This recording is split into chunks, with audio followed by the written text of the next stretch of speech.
Thank you for joining us for Live with the League. I'm Kim Knox, Chair of the Program Committee for LWV San Diego. We are using Zoom webinar today, so attendees will not appear on audio or video. If you are having any technical problems, please send me a chat message or send an email to program@lwvsandiego.org. If you have any questions for our speakers, please use the Q&A box to submit your question. This webinar is being recorded and will be available for viewing on our website tomorrow. Now I'd like to introduce LWV San Diego President, Lori Thiel. Thank you, Kim. I'm Lori Thiel, President of the League of Women Voters of San Diego, and I'd like to welcome everyone to this first Live with the League of 2021. Usually I spend this portion of this program discussing our upcoming events and inviting you to visit our website and follow us on social media.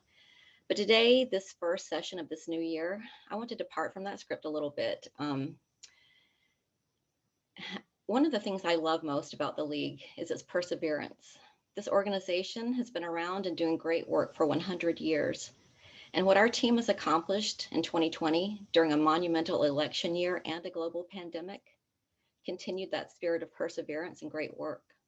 So I want to take this moment to recognize just a few of the spectacular leaders who got us to this point in time today.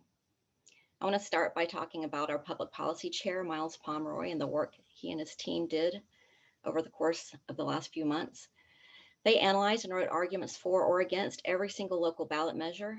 His team recommended to the board our advocacy positions on those measures, and his committee shared its great work with our Voter Empowerment Committee, which in turn converted that content to voter outreach, which of course was extremely crucial in a 2020 election year. So voter empowerment is chaired by League member Fran Carrillo. She organized an enormous team to produce multiple events, dozens and dozens of events, which include candidate forums, which was led by Vicki Riggs and Kim Knox, our speakers bureau, which was led by Jeanne Widener, and a voter campaign. It was the first time we've ever done this. It was called 101 Days of Action. It was a marketing and voter information campaign led by Jenny Avena.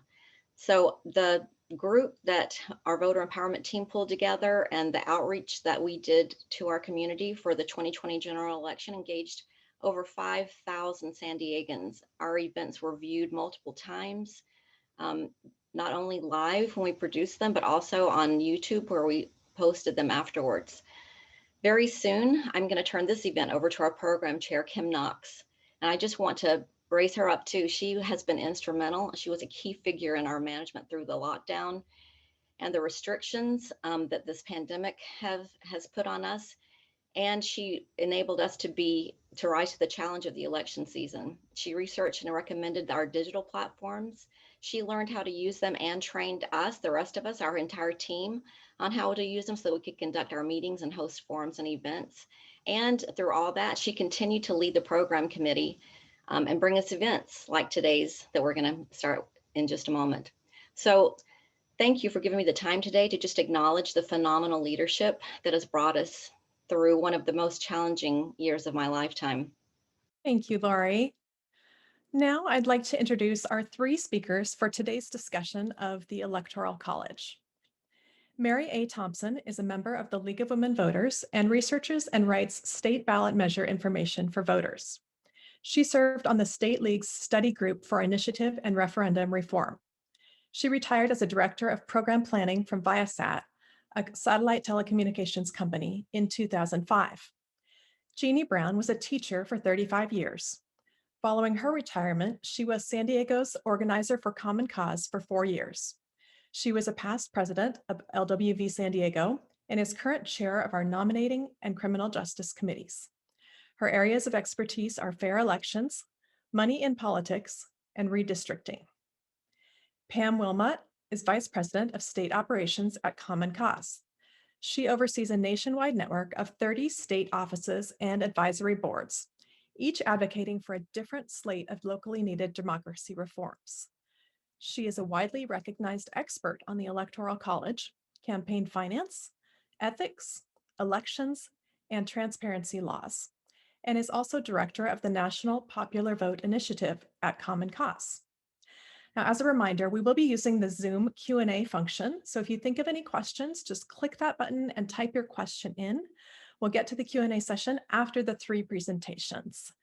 For now, I'll pass it over to Mary. I'm so grateful to be here and really thank the San Diego League and Lori and Kim for making this possible to give a historical perspective of this very problematic institution.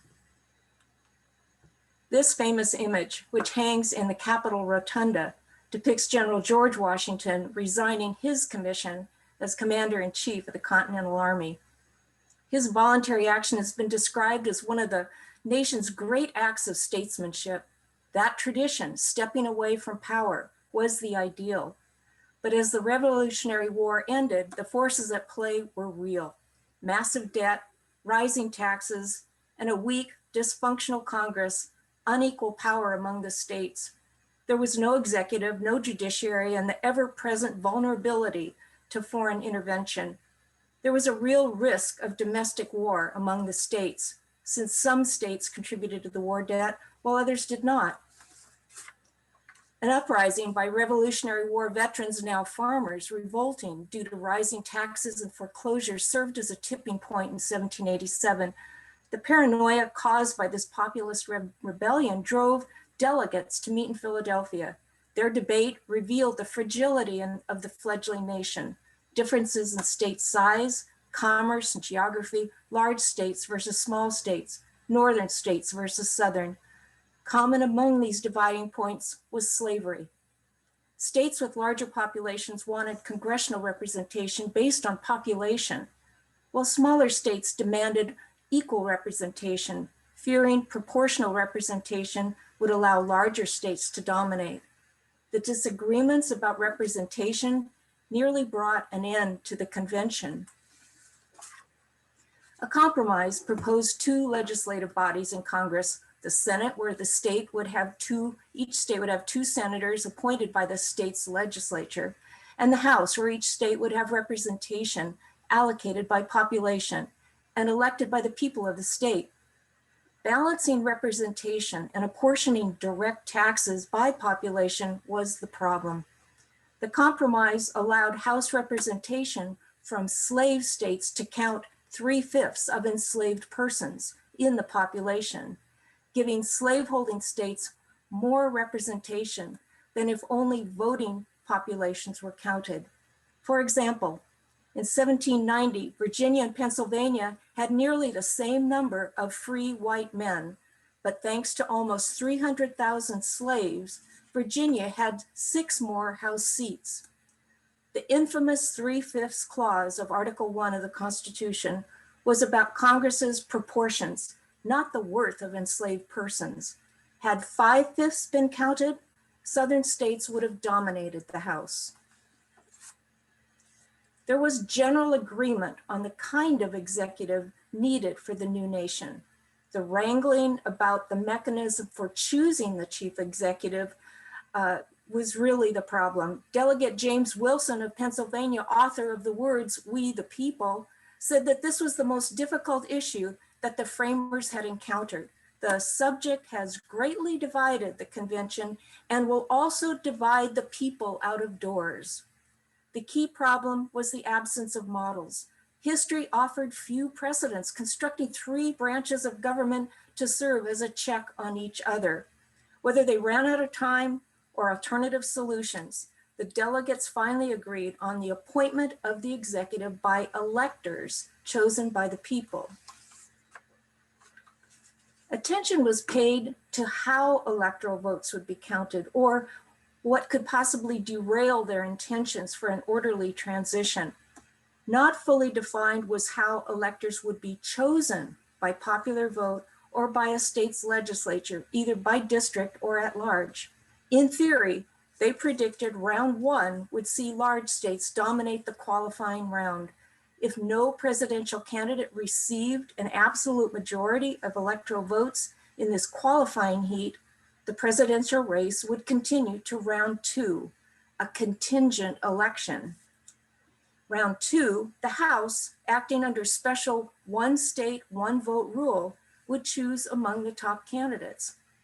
The framers expected that after George Washington passed from the scene, electors would typically scatter their votes across a wide range of candidates, thus making round two, decided by the House with one state, one vote, the decisive event.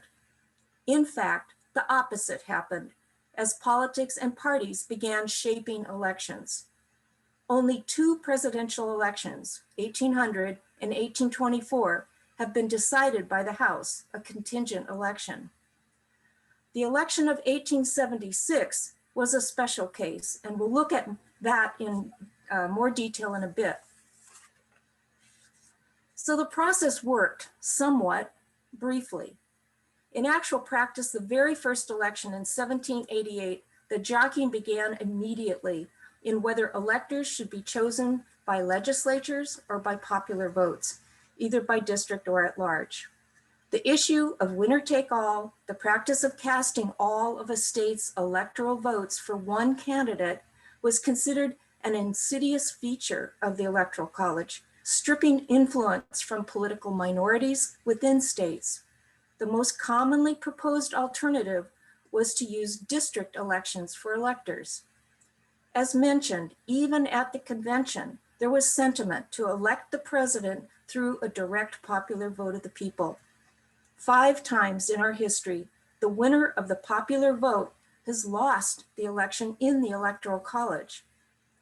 The electoral framework of today is not the one that was cobbled together in 1787.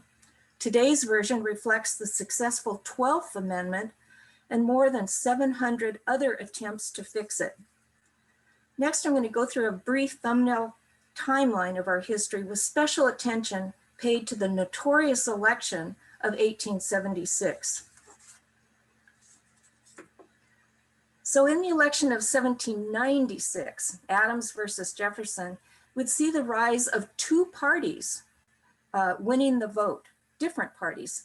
This happened the very first time that Washington was not on the ballot. The election of 1800, resulting in an electoral vote tie with Jefferson and Burr, tested the theory of the House deciding a contingent election in 36 ballots. Reaction to this troublesome election led to amending the Constitution in 1804, requiring electors to separate their votes and denote who they voted for as president and vice president. The 12th Amendment also caused a general recognition of national political parties and exposing ordinary citizens to party ideologies and traditions. In 1812, a proposal to amend the Constitution to uniformly choose electors by district eventually failed in 1821. Opponents feared that such district elections would deprive states of their constitutional rights and disturb that delicate balance of power. We did not get this close to amending the Electoral College again until 1970. Our second contingent election was decided by the House, was in 1824, John Q. Adams versus Jackson. And this was the first time that the national popular vote winner, the popular vote winner, loses the election. The absence of a majority winner in this 4-man race decided by the House when the 4th candidate, Henry Clay, was disqualified. Even though Adams won on the first ballot, Jackson had received 41% of the popular vote.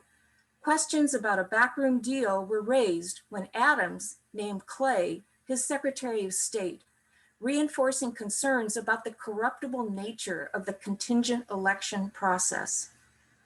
By 1870, the Constitution's Article 1 allowed the South to count non-voting slaves as 3/5, the Emancipation Amendments, the 13th, 14th, and 15th, allowed former slave states to count all inhabitants at 5/5, increasing the South's clout in Congress.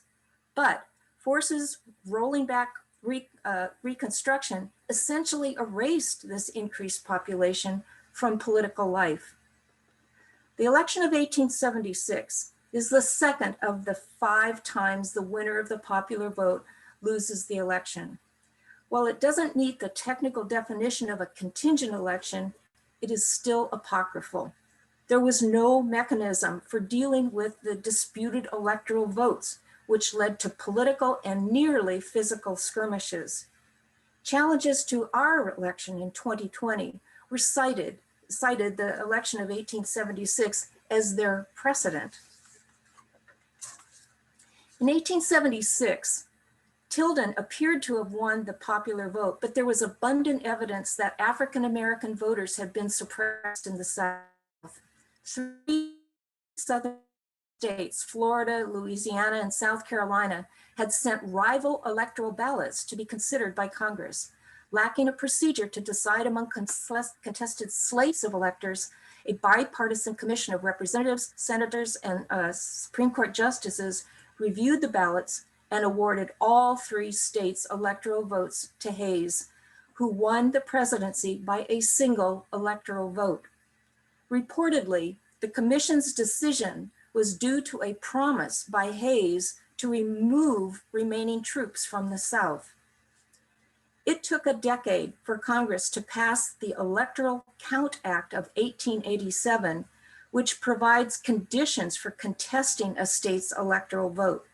A key provision of the act says that if the House and the Senate are split, the governor of the state in dispute becomes the tiebreaker. Election law experts believe the law is so hopelessly incomprehensible that its application would be ambiguous. Moving into the election of 1888, it's the third of 5 elections, again, where the winner of the popular vote loses the election. Then moving forward into 1960, well, we see the winner of the Kennedy versus Nixon race won both the electoral vote and by a very thin margin, the popular vote. There were other events in the 60s that increased sentiment for adopting the national popular vote. In 1964, the Supreme Court ruled that legislative districts be of equal size, and the Civil Rights Act of 1965 put growing pressure on voting rights. There's also the threat of a third-party candidate, George Wallace, in the 60s, gave more impetus to the national popular vote movement. In 1970, an amendment dismantling the Electoral College, allowing a president to be elected with 40% of the national popular vote, passed the House by 338 to 70. Most Southern representatives vote against the amendment, and it was killed by a filibuster in the Senate. So both in the 1820 and by 1970, we've come very close to amending the Electoral College. It happens to be that both of these times represented when the political parties of the times were in flux. This is according to Alexander Keyser, author of a really terrific book, Why Do We Still Have the Electoral College? 2000, in our probably current memory, is the 4th of 5 times that the winner of the popular vote lost the election. We all know the Florida vote count was suspended by the Supreme Court due to anticipated delays in the election process. Gore concedes while leading by 500,000 votes in the popular vote count. In the Bush versus Kerry race, at the official counting of the electoral votes on January 6th, an objection was made to Ohio's electoral votes. Senator Barbara Boxer claimed that she had made the motion not to challenge the outcome, but to cast the light of truth on a flawed system which must be fixed now. 2016, the 5th of 5 elections where the popular winner lost the election. And then to this election. States sent uncontested certificates of vote to the Congress. Their members raised objections to the electoral counts of several states, and the Congress decided against those objections, not without an armed insurrection being mounted at the Capitol to stop the electoral count. I believe that knowledge of the past can help free us from the constraints that we think we live with the Electoral College and imagine a different future. Reform or abolishment of the Electoral College has been prevented by multiple factors, many layered and intersecting one another, structural, political, and historical. Always the difficulty of amending the Constitution is key. It takes supermajorities in both branches of Congress and the states, an extremely high bar. The League, at the national level, believes the Electoral College should be abolished. Jeanne is now going to explain how the League's study of the national popular vote movement as one method of eliminating this creaky artifact of 1787. Thanks very much, Mary. We'll go to you, Jeanne.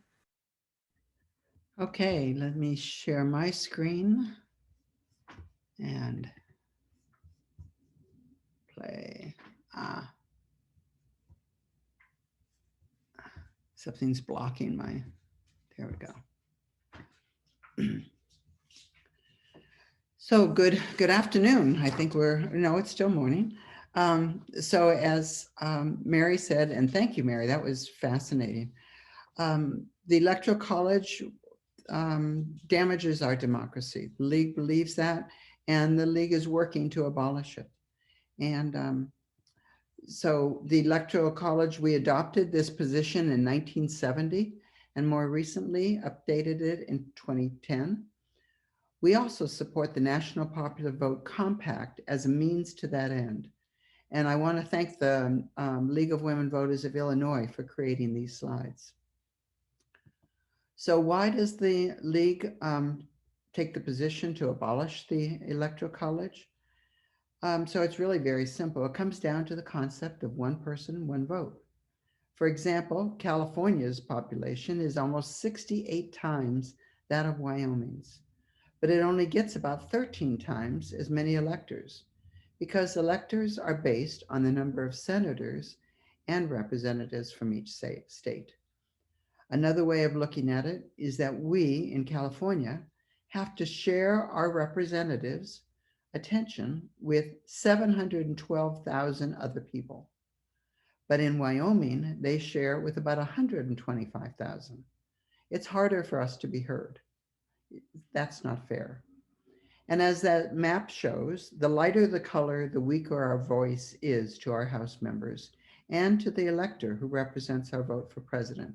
You can see that the smaller states like Wyoming have a much stronger voice. So part of the League's core mission is to encourage the informed and active participation of citizens in government. And as such, perhaps the most disturbing aspect of the Electoral College system is that it creates a disincentive to vote for citizens living in non-battleground states, which is actually the majority of people in our country. If you live in California or Mississippi, why should you bother going out on a cold or rainy day to vote when you know how your state's going to go blue or red anyway? The data from the 2016 election bear this out. In the graph, you can see that the percentage of eligible voters who cast a vote for president was significantly lower in non-swing states than in swing states. So if we use the popular vote, as we do with every other election in this country, it wouldn't matter which state you lived in when you vote. So there are 7 percentage points represents around 11 million potential votes in non-swing states where the people just aren't showing up because they don't think it matters. The Electoral College decreases participation in our democracy. That's bad for democracy. So another significant negative effect on the Electoral College system is that it polarizes our election. And it exaggerates the sense of our being a divided nation, a nation of red versus blue. Did you know that in Alabama in 2016, 35% of the voters in Alabama chose Hillary Clinton? Or that in California, 32% of the voters chose Donald Trump? That's a lot of people. Not a fringe minority, but a significant portion of the population of those states, and they're being ignored. You look at this map on the left and all you see is red and blue, right and left. There's no centrist, no complicated middle ground. There's not even any reason to talk to those people in the other states because they're just too different from us. Their views are too extreme, we think. The map on the left, with which we've all become so familiar, is extremely damaging to our national unity and our ability to see the great variety of public opinions that exist everywhere and that deserve to be heard. Indeed, they need to be heard, as diverse opinions are as critical to democracy as the vote itself. While the map on the right is rarely shown, you can see that Romney got 48%, Obama 52%. That's much closer than when we look at the red and the blue. Without the Electoral College, we wouldn't have to see our election results through this distorted lens. And you can see that every state has Democratic and Republican voters whose votes are ignored in the Electoral College. But you probably don't, do you remember that two numbers, both very large, in the most lopsided of victories? Remember Reagan versus Mondale in 1984? You may remember it as the most lopsided Electoral College victory in modern history, which it was, 98% versus 2%. But you probably don't remember that more than 37 million people voted for Mondale, 41% of the voters. And that's not a trivial number, and it highlights the way the Electoral College simply erases the diversity of opinion in our democracy, comparing 41% to 59 rather than 2% to 98. Because when we see it through the Electoral College, almost all of those so-called blue votes are utterly forgotten. Where did all those Mondale voters go? They're just gone, they don't exist. And we just see 525 versus 13. So if we began to see results like this, like the 59 versus 41, we might begin to see ourselves as part of a unified democracy, choosing our leaders together no matter where we live. Might we become more open to diverse, complicated opinions among our neighbors and fellow citizens, more willing to live among people who disagree with us? Imagine instead of seeing ourselves as red and blue, we simply saw ourselves as Americans. So let's walk through a couple of the most common myths and misinterpretations about what the Electoral College does and does not accomplish, what it was meant to do, and how it is impacting our democracy. So the first myth is that without the Electoral College, our presidents would be chosen by a few big states like California and New York. And none of them stands up to this scrutiny. So let's look at this. So if the contribution, if we took an example, if we said the contribution to the total vote of each state was 60-40 for all the same candidate. So imagine that we did this extreme thing, that all these large states voted for the same candidate in a 60-40 way. Let's run through the numbers and look at how it would affect it. California, which is the largest state, has the most voters, and 60% of its voters would represent 7% of the national vote. Next is Texas. So let's add it to the total. Now we add Florida, and then New York, and then Pennsylvania, and even Illinois. And we're still not even halfway there. Let's add a half dozen more states, again, the largest states in order. In fact, it would take the votes of 27 states to get us over the 50% threshold, even in this incredibly lopsided scenario of all of these states going 60% for the same candidate. In reality, of course, California and Texas might go for different candidates and cancel each other out, and the margins of victory would be likely much smaller. It would take, so if we look at California, where 32% of the voters went for Donald Trump in 2016. And by the way, in 2020, 34% went for Trump. Once the state's votes were totaled, all 4.5 million in 2016, but 6 million people who voted for Trump in California, those votes were all erased. Why should a portion of a state's vote count in choosing the president of all the people?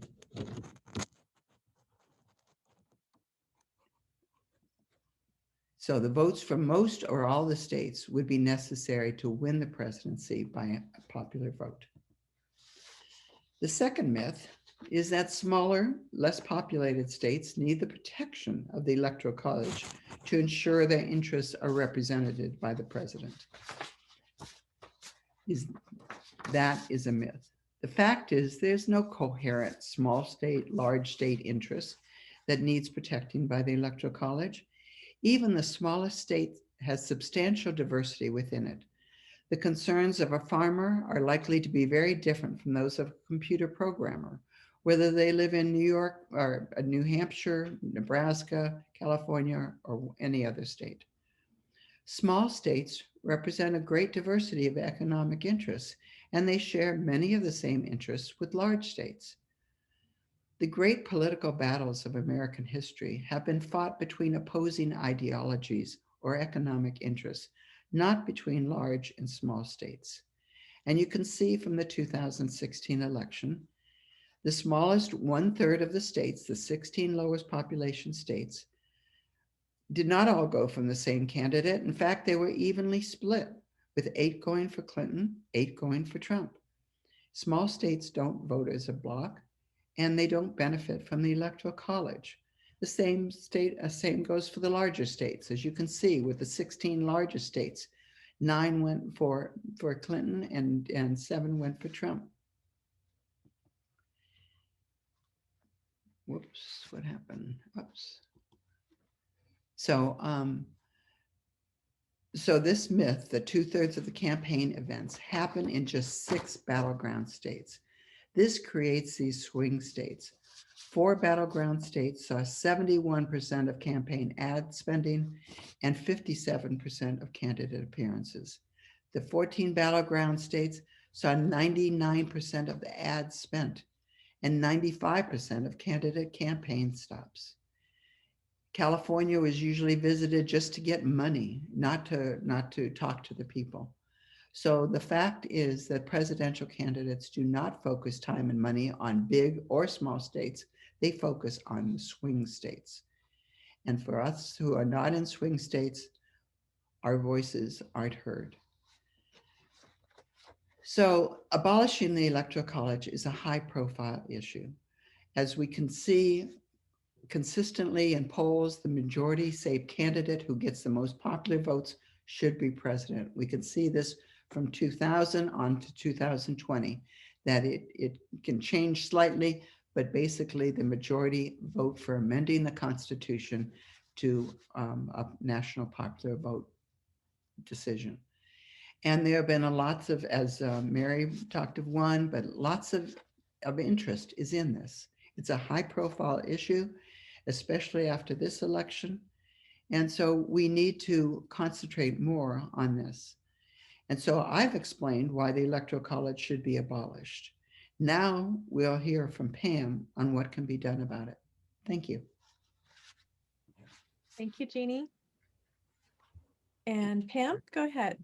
Let me stop my. You need to stop. Okay, there we go. Hi, everybody. I am the only non-league person on the panel, but I've been working with the league hand in hand for many years. And in fact, was present at convention when we did the vote on national popular vote back in 2010, I think it was.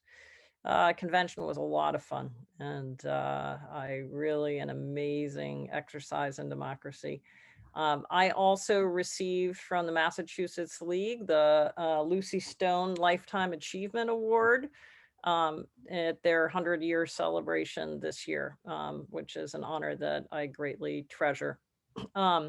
I also have worked in 16 different states on national popular vote, actually visiting them talking to their lawmakers, talking to local leagues, talking to other partners about the issue. And that was kind of, I took a leave of absence from Common Cause, or partial leave, and did that with the National Popular Vote program.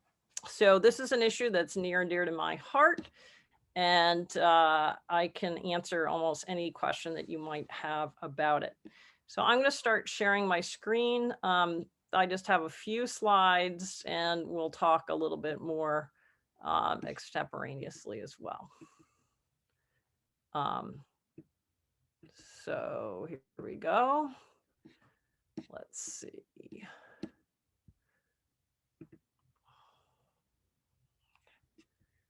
How are we doing?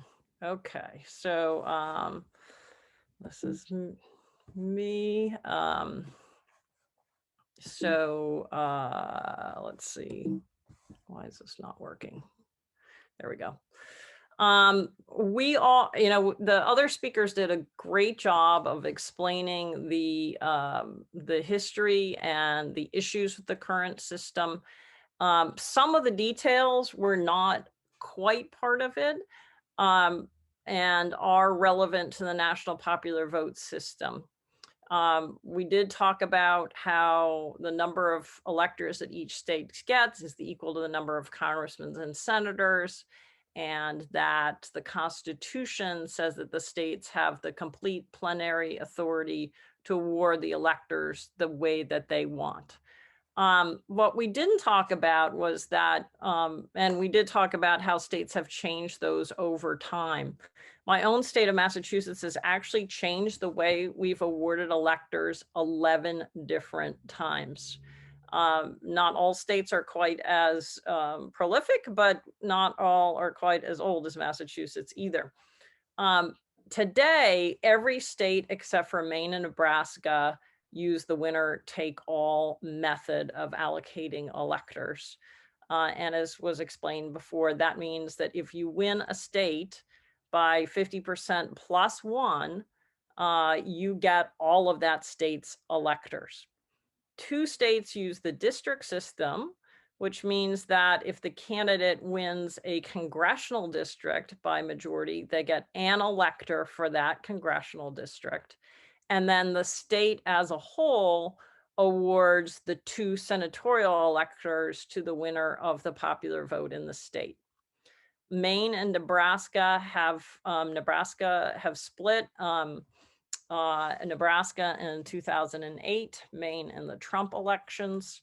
And I'll talk a little bit later about why the district system is not an appropriate reform to solve the problems of the Electoral College. As we talked, the inherent problems are about both democracy, the winner not actually winning the election, and the effect of depressed turnout. And that's because states have, the candidates have no reason to poll, advertise, or go to any state where they can't possibly win or can't possibly lose. So we all know the states that are competitive. Now, these do change over time. Think about Georgia. Georgia was a safe state for Republicans for many, many years. But it has moved into the competitive column really purely as an accident of demographics. Some seem to be in a sort of perennial battleground status, but many do shift, and they will shift. So here's an example of in 2016, and I did look at the 2020 totals and have those as well. But I did not want to, it wasn't quite as obvious because, of the pandemic. 2016 was less concentrated in terms of visits than 2020 or than 2020, than 2012 or 2004. So because of Donald Trump sort of going various different places. But this gives you an example of how the candidates are paying attention to the battleground states. 65% of voters plus live in states where candidates never visit. And that is 2/3 being left out of the presidential sweepstakes. And that just isn't a matter of seeing a candidate in the flesh or getting all those campaign dollars, but it's also about the kinds of attention that both sitting presidents and candidates pay to those battleground states. So their professor here at BU did a study of disaster declarations and found for the same event, with very similar parameters, a battleground state was twice as likely to get money for a disaster declaration and to get about twice as much once one was declared than a safe state. We saw Karl Rove in his book write a story about how at that time Iowa being a battleground state, the administration took their states in their position in a water dispute because of the needed campaign implications. We saw it in the stimulus. We see it in over and over again of how battleground states get all sorts of additional interest, attention, and their viewpoints represented in a way that is not true for the vast majority of the American people. So how would the National Popular Vote Compact work? The compact utilizes the plenary power of the states to award the electors as they see fit. And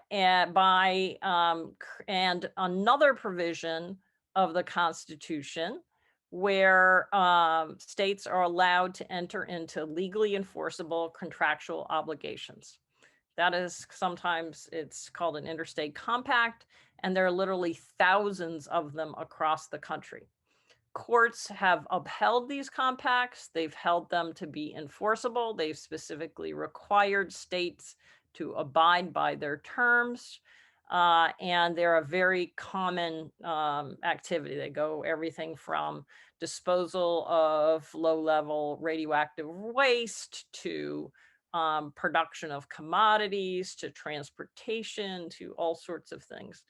And in dicta, in one case, they said that elections could be part of this potentially. It doesn't have any legal authority, but so it uses those two things to say that as a state, if we pass a national popular vote bill legislation, we will give our electors to the winner of the national popular vote in all 50 states, not just our own states, our own state, excuse me, but it will not go into effect until enough states pass the same legislation so that a majority of the Electoral College, that is 270 of 538 electoral votes, have done the identically same thing. The impact, once it becomes effective, of a national popular vote plan is identical to an Electoral College abolition through a constitutional amendment. On the other hand, it retains the power in the states to control this. States can absent themselves from the compact under certain conditions, but the effect when in effect is the same, in the sense that the candidate the most votes wins. Every vote matters. State borders are essentially irrelevant to the presidential election, and it has all of the none of the drawbacks of the current system. So every state, as I said, every vote in every state would be equal in every single election. It would increase civic participation by giving voters in all states incentive to participate. as we saw, I believe, in Jeanne's presentation about those red and blue election maps and how distorting and polarizing they are. It would require that candidates run a 50-state campaign and pay the attention to the concern of all voters, regardless of their small, their particular concerns of a battleground state, because there's no more battleground state. In one other benefit is that with a single group of millions of voters, there is less opportunity or less incentive to manipulate the results in a particular state. So think about Florida 2000.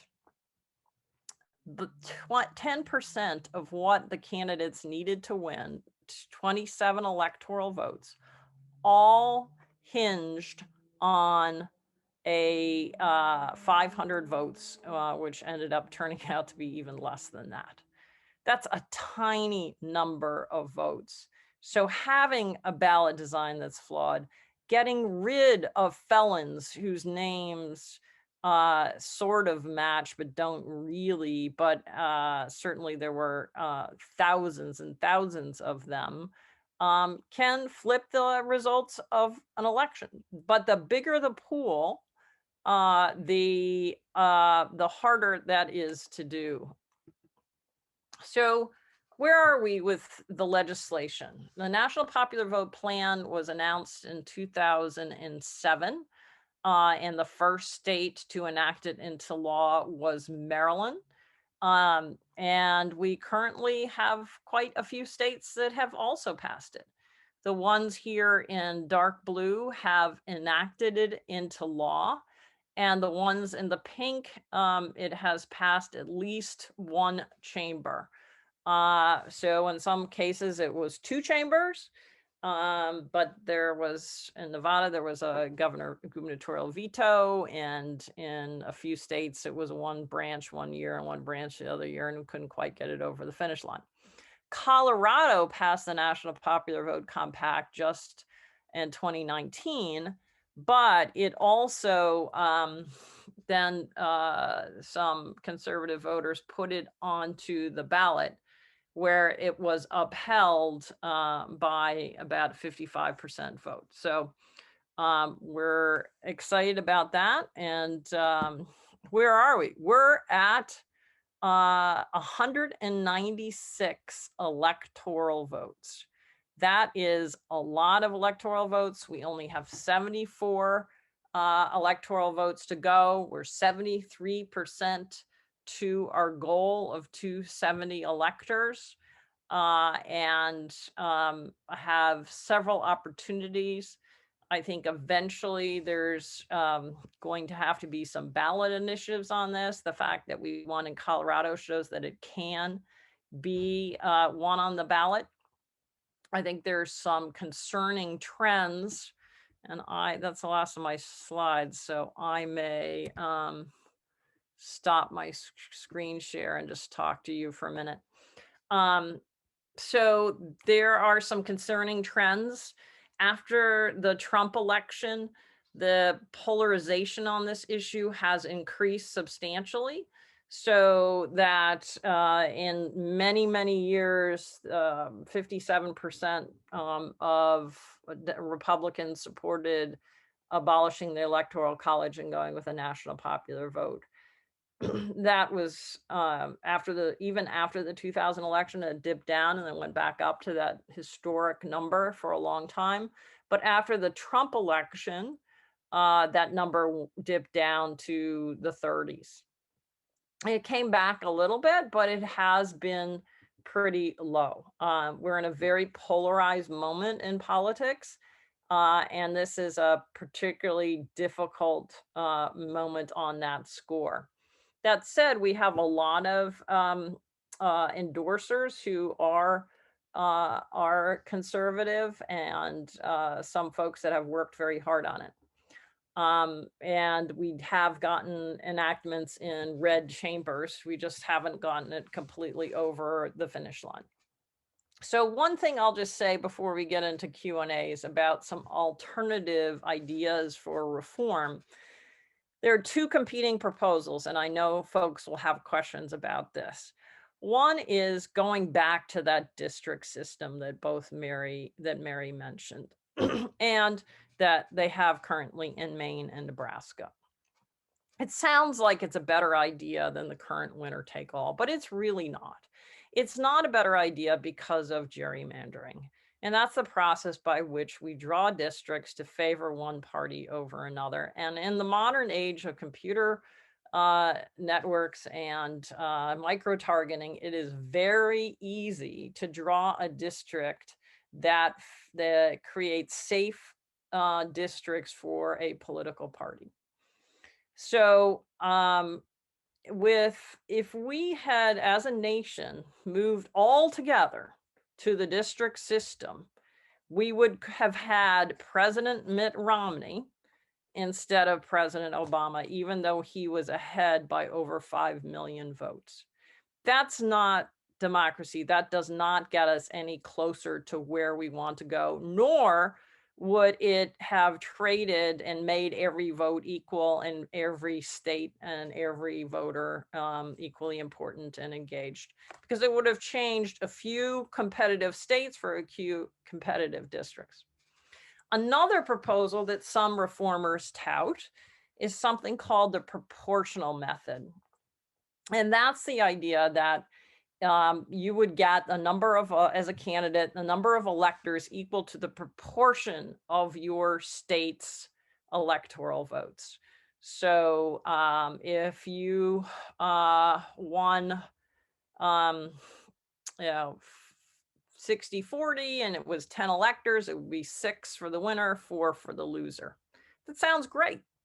But when you do the math, what you realize is that elections tend to be very close.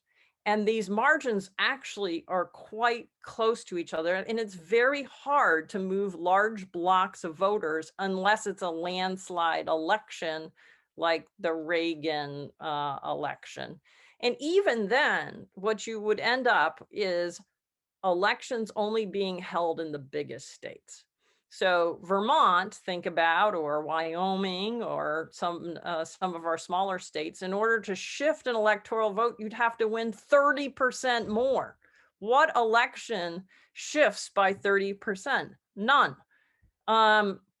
On the other hand, California, you guys would be, where the election would happen. California, it might be you like it, but California, Florida, New York, Texas is where the election would happen, and all those small states would be completely and totally forgotten. The National Popular Vote Plan has none of those drawbacks. It's all about voter by voter. The candidate with the most votes should win. One person, one vote, all of us selecting the one person that represents all of us. It does not represent states. So I'm looking forward to our discussion and happy to answer any questions. Great, thanks Pam and Jeannie and Mary. It's been very informative, and it's a complicated topic, and I see that there are a lot of different ways that you can look at it. So I'm just going to jump right in. Kim and I will share the Q&A. We'll bring forward the questions and just move through them as efficiently as we can. The first one addresses the chances of abolishing the Electoral College. So perhaps one of you could address that idea and maybe give some filler around how, what the process of that would be, and how that would proceed and what the chances are given what process you choose. Well, I could start that there have been more than 700 attempts to amend the Constitution to get rid of the Electoral College. So that's why the National Popular Vote Compact sounds possible. If basically that compact would make the Electoral College moot. And so I think we could abolish it after 1 or 2 elections using National Popular Vote Compact. Then there wouldn't be any argument about getting rid of the Electoral College, because it would just be like your appendix. You could get rid of it. It's of no use. I guess I'd also comment from the historic perspective as we've come this close only 2 times in 233 years. And it's always the high bar of amending the Constitution. The women's right to vote is a perfect example. So it's damn hard. And maybe some of these other incremental steps would be easier done. But just speaking from history, pretty tough. But the time is ripe right now when there is so much division and there is the potential for the party splintering. Those are the only 2 times in our history when we've come close, when those elements existed. So let me just say a couple things. One is that, so just to put it in sharper perspective, in order to get a constitutional amendment, it's 2/3 of both houses and 3/4 of the states. So the Equal Rights Amendment, for example, actually did get the 2/3, but they didn't get the 3/4 of the states. If you look at direct elections of senators or the right to vote for women, state action preceded the constitutional amendment. My best guess, frankly, is if we pass the national popular vote proposal and we try out the national popular vote procedure, that a constitutional amendment will probably follow. It will feel much less threatening at that point. And that's essentially what happened with those 2 huge voting advances. So under direct election of senators, there was something called the Oregon Plan, which was where Oregon and a number of states held elections. Even though the Constitution said that the legislature appointed senators, they actually held the elections and then ratified them by the legislature. And similarly with women, states elected and had women participate in their elections. And when enough senators were elected by women, then they, were able to participate that way. So state action is an integral part of our design. I think it's something the founders built into the system, and the national popular vote proposal is a great way of capturing on the momentum, using the 2 tools that we do have to accomplish even a constitutional amendment if that's the ultimate aim. Great, thanks everybody. I'm going to hand it off to Kim because we're going to toggle back and forth on the cues. But I do want to just follow back up on the ERA because that's the topic that this organization's very interested in. And Pam's right.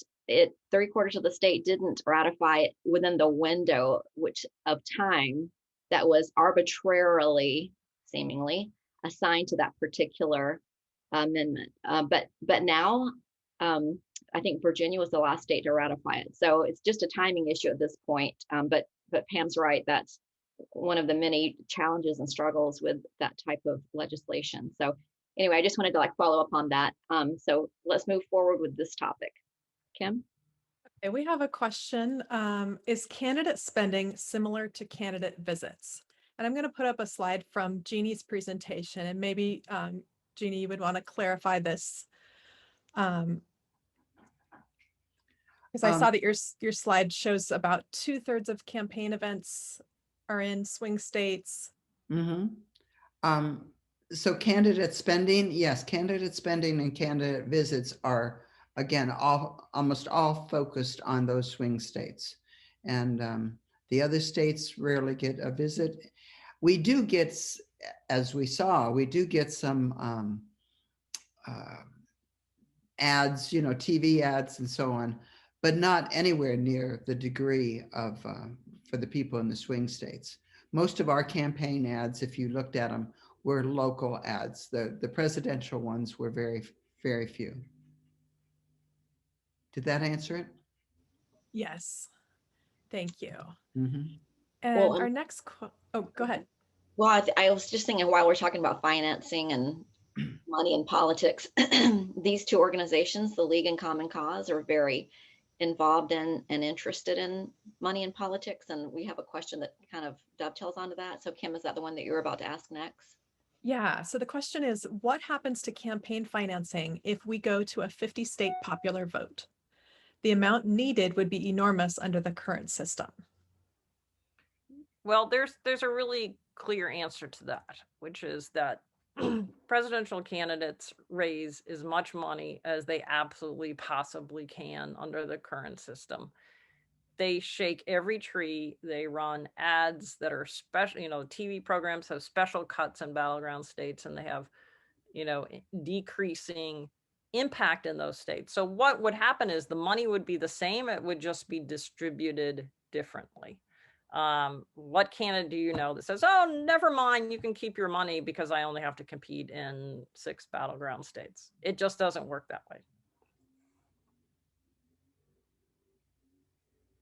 Okay, thank you. Our next question, once 270 Electoral College votes were part of the National Popular Vote Compact, wouldn't this give the power to whatever state was a holdout from the NPV compact, since they would add all red or blue votes to send one candidate over the finish line? So I'll just take that again. So the way the compact works, doesn't matter which states are in the compact, which states are out of the compact. Once it comes into effect, the whole block of 270 electors goes to the winner of the national popular vote in all 50 states, not those that are in the compact, not those that are out of the compact, but all 50 states. And the ones that are not in the compact that happen to vote for the national popular vote winner would also be added to that 270 or whatever it is, so that it would be a huge number in the Electoral College. It wouldn't be, this razor thin margin. It would be more like 3/4 vote for the popular vote winner in every election. Great, thank you. Our next question comes from Jane Andrews. She asks, what hope is there for a revision or deletion of the Electoral Count Act of 1887 following the 2020 debacle? This would be a smaller step than the NPV, but would be an important one.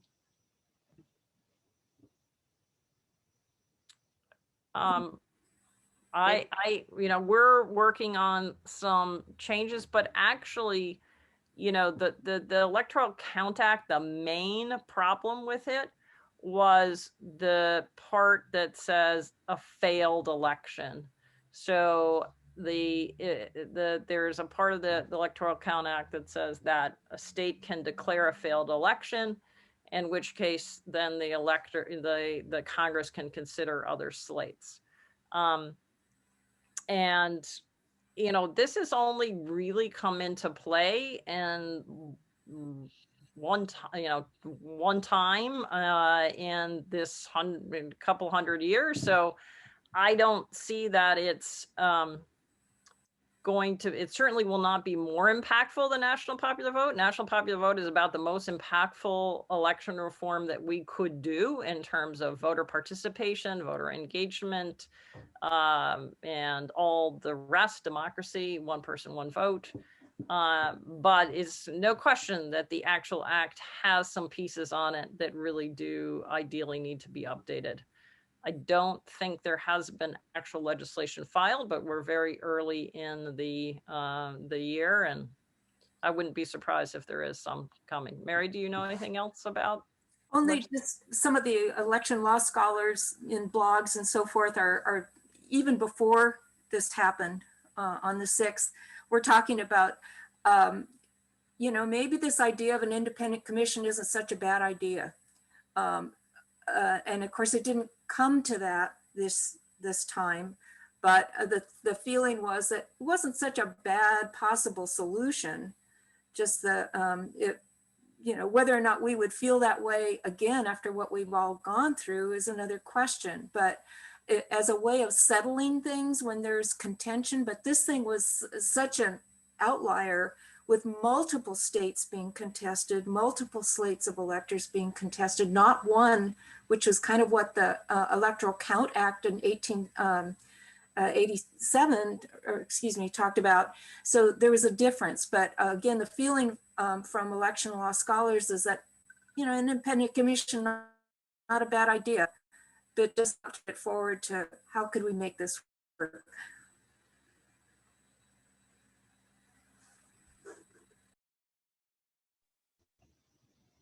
Okay. Another question we've received from a couple of people is, which states do you think would be most likely to move into the NPV compact?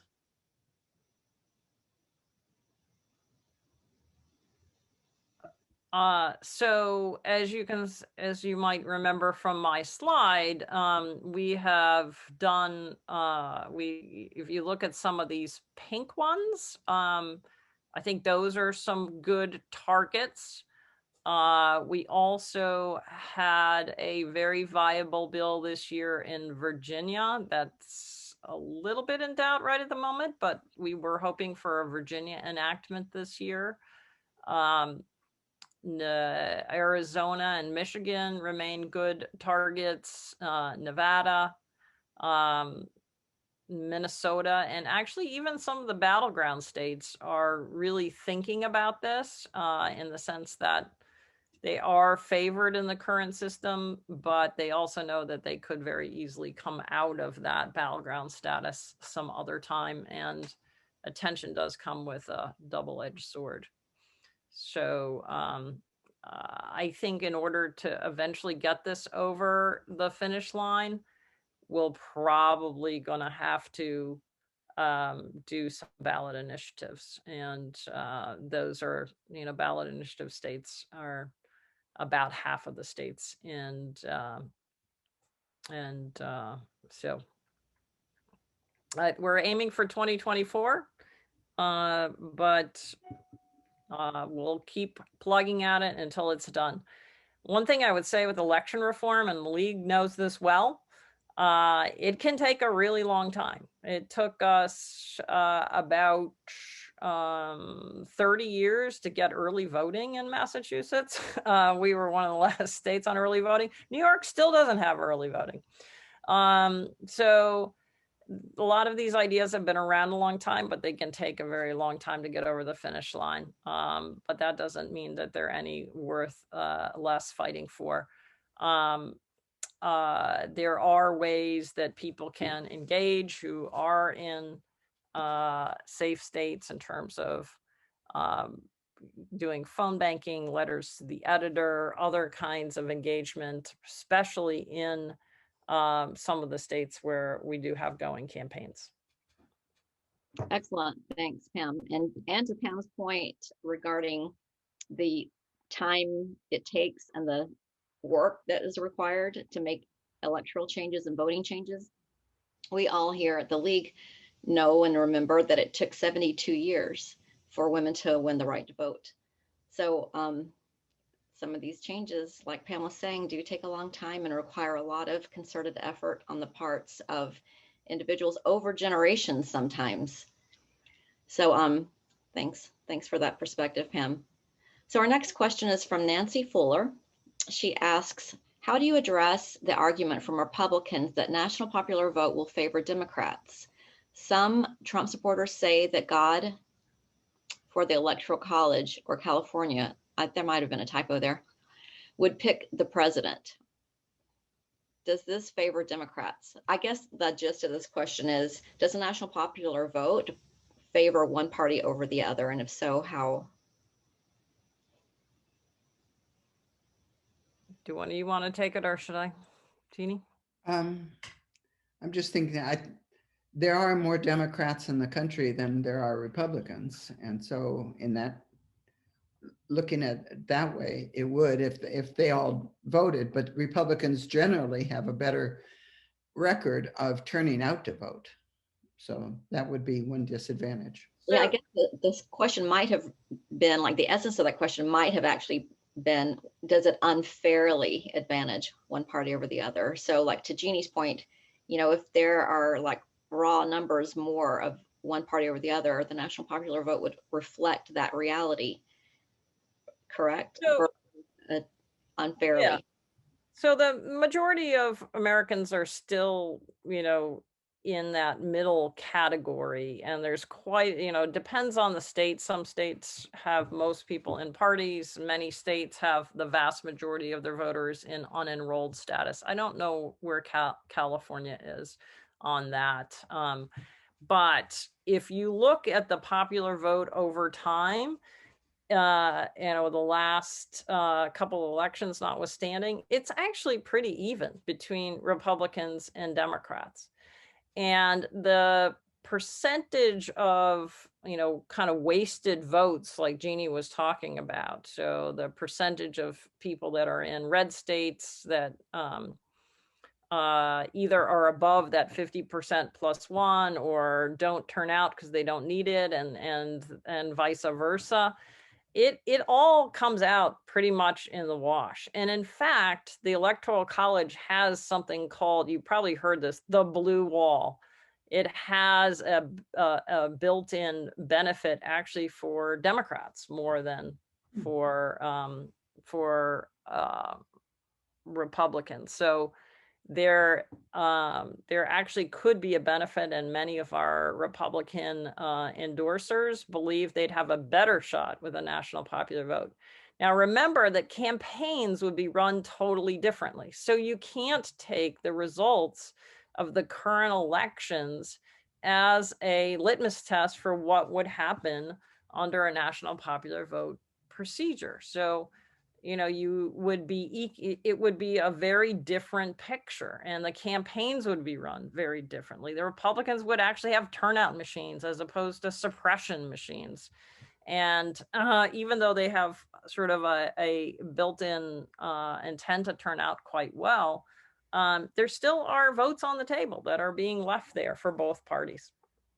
Ultimately, it should be about what candidate best represents the majority of American voters of any party, and national popular vote accomplishes that, and the Electoral College does not. Pam, since you mentioned the blue wall, will you just expand on that just briefly and just let us know what you referenced there?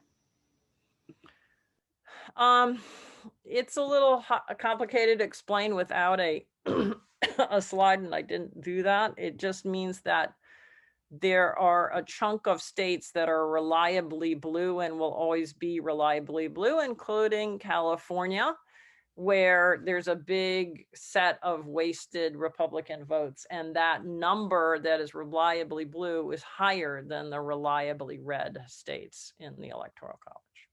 Mm. So you start off as a candidate on the Democratic side with a higher number than you would as a Republican.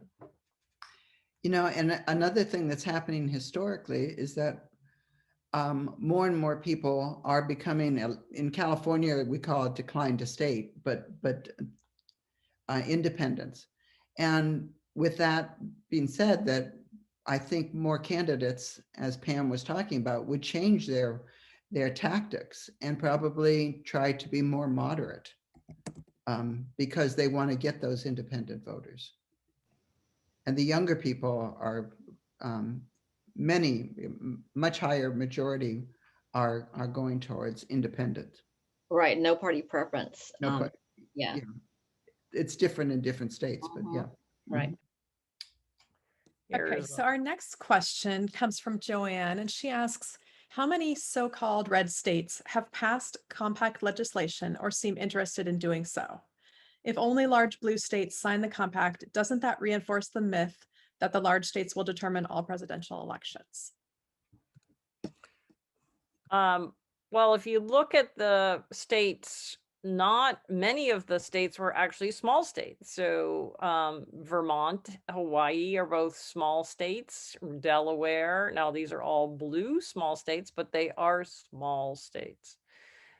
In terms of enactment, we actually don't have any red state enactments, but we do have passage in Oklahoma, Arkansas, Arizona, North Carolina, Michigan, in red chambers. And New York actually, when National Popular Vote won, was controlled by the Republican Party. and it was supported by the Republican Party in New York. So, you know, they would say, though, those aren't real Republicans, but you can't say that about Oklahoma. It also came out of committee, a Republican committee in Georgia, and another time in Tennessee, and a few other times. We actually were very close to passing it in a bunch of red states when Mitch McConnell, the Republican Party in 2011, really dug in their heels and started calling local elected officials and telling them they couldn't do it, because legislators in Idaho, in Wyoming, and Utah, and in Montana understood that they were totally left out of presidential sweepstakes, and that having their voters matter was something that was important to them. But it got crushed in sort of the national knee-jerk, I think, reaction to this issue.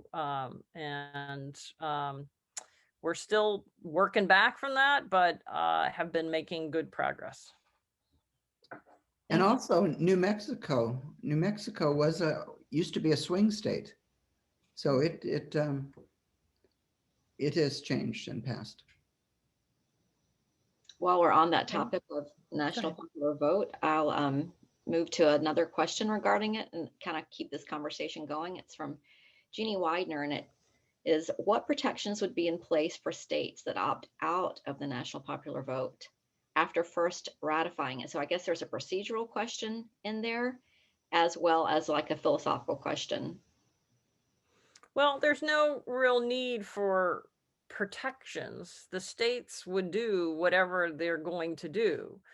So one thing I think is interesting is what one state does vis-a-vis their election laws affects other states, yet it is their right to have their own election laws.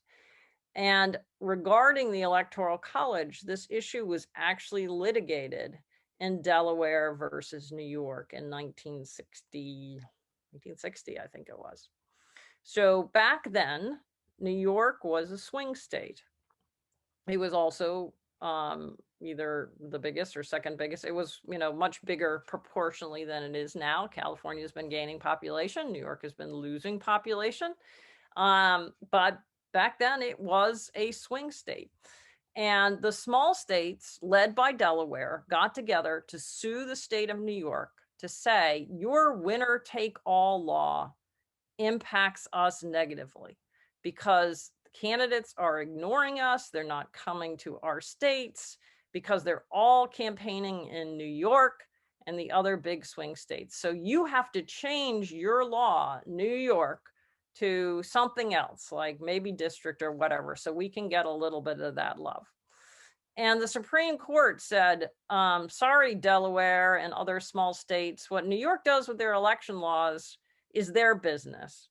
And what you do is your business. And if it negatively affects you, that's your problem. That's the way that it all works.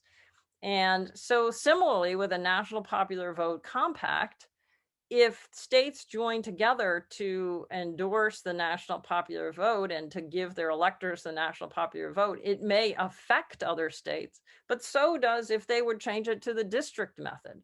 So does if they were to change it to the proportional method. So does all these other methods that have impacts beyond their borders, but these are not justiciable questions. Sorry, I'm having trouble speaking. I do think there would be litigation around the National Popular Vote Compact.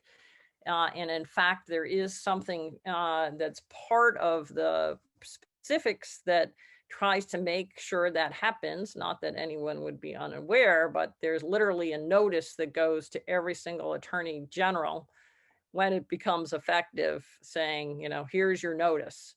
And it tries to precipitate litigation early in its existence, because I think there will be, but we're very confident that it will be upheld. Okay. We've had also some questions about what actions LWV and Common Cause are involved in to further the NPV, both at the state, in the national level, and then in the states who could join.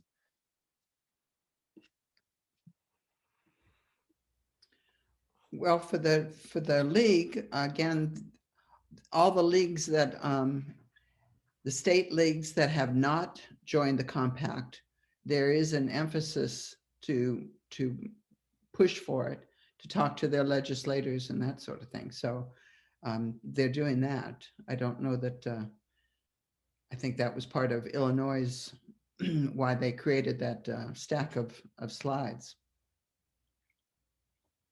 Although Illinois was one of the states that passed it and may have been, so they were probably trying to help other people understand it and get engaged. Right. So there is an organization called National Popular Vote that is a single issue organization. It doesn't work on any other issues. Common Cause and the League are multi-issue organizations that focus on a wide range of things and not just National Popular Vote. But that organization and is doing some phone banking across the country on these issues that people could get involved with. Frankly, as I said before, writing a letter to the editor about the issue to educate people, whether it's in your own state or a different state, is a good thing. I bet you there's a lot of people in California don't know that we're part of the National Popular Vote Compact and don't know what it is and have all the same questions that you have. So education is always a good thing.